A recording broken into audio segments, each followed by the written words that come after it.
Bonjour et bienvenue au sommet d'un clocher. Comme vous le voyez, j'ai gravi toutes les marches pour arriver en haut. En fait, j'ai pas eu à monter beaucoup parce que ce clocher a une particularité, c'est qu'il est posé à même la terre, le sol. On est chez des amis précieux ici à la Pointe Saint-Pierre, au bout du bout de la Gaspésie. Quelle région magnifique, hein. Et nos amis ont eu l'idée géniale de récupérer ce sommet d'une église qui a été détruite il y a pas mal d'années de cela, du côté de Saint Matthews, certainement une église anglicane. Et ils ont eu l'idée superbe de récupérer ce clocher, de le restaurer en l'établissant là. Il est bien ancré dans le sol parce qu'il y a beaucoup de vent ici. Et ça me fascine de voir cette image d'un clocher qui sort de nulle part comme ça, un petit peu. D'ailleurs, notre ami Bernard Allard qui a eu cette idée, l'a appelée la cathédrale engloutie, qui est l'évocation aussi d'une pièce musicale extraordinaire. Alors voilà. Est-ce que l'église est enterrée, elle est en train de disparaître, ou est-ce qu'elle est en train d'émerger? On parle beaucoup d'églises émergentes. Telle est la question dans ce monde troublé, ce monde où la foi est mise à mal bien souvent.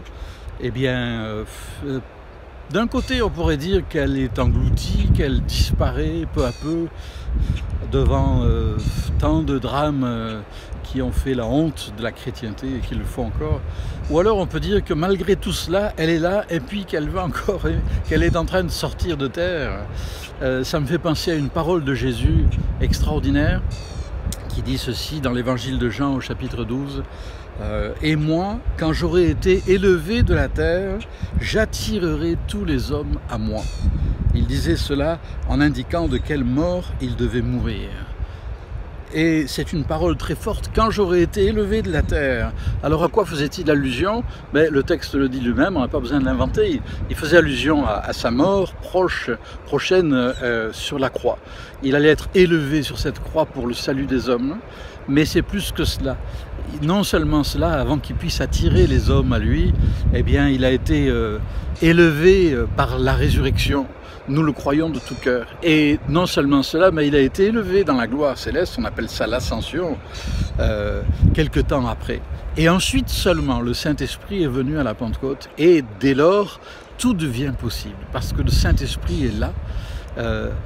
Jésus dit, quand j'aurai été élevé de la terre, alors j'attirerai les hommes à moi. Et c'est tellement rassurant de savoir que c'est pas à nous de convaincre, c'est pas à nous de changer les vies. Il faudrait d'abord pouvoir changer la nôtre, mais c'est lui seul, le Seigneur, que nous voulons élever par notre témoignage. C'est un peu une extension de cette parole de Jésus.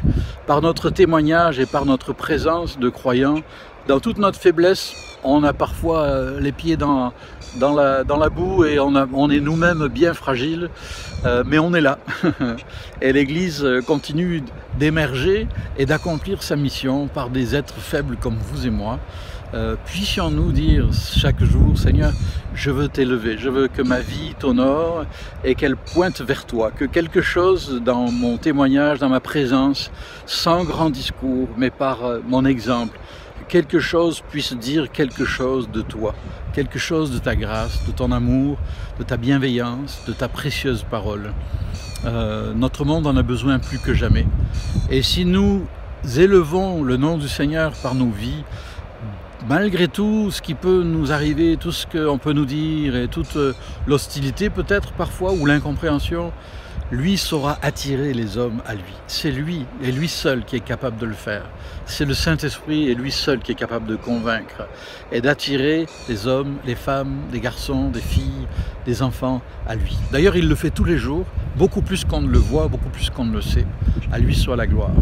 Alors, ne l'oublions pas, s'il est élevé dans nos vies par l'Église, par nos rassemblements, mais aussi par notre témoignage au quotidien, dans l'ombre, eh bien alors il saura attirer les autres, nos enfants, nos petits-enfants, nos voisins, il saura faire une œuvre dans le cœur de ceux qui nous entourent et dans notre société tout entière.